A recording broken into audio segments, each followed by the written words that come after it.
అందుకే అన్నిటికన్నా మనిషికి ఏది ప్రధానము అంటే బుద్ధి ప్రధానం. బుద్ధి ఎప్పుడూ సక్రమంగా ఉండాలి. అందుకే మీరు ఏ పూజ చేశారన్న దానితో సంబంధం ఉండదు. మీరు ఏ పూజ చెయ్యండి, చిట్ట చివర మాత్రం ఒక మాట అడుగుతారు, దాన్నే మంత్రపుష్పం అంటారు. అందుకే చేత్తో పువ్వులు పట్టుకుని ఆఖరణ అడుగుతారు.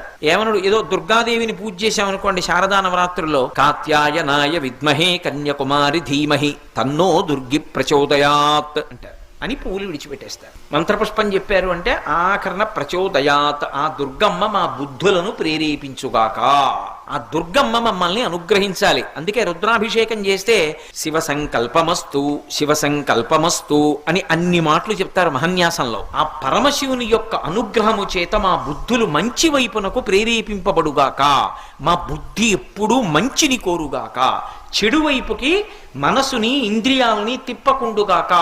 సరే అలా అనుభవించు అందనుకోండి, ఒక్కసారి బుద్ధి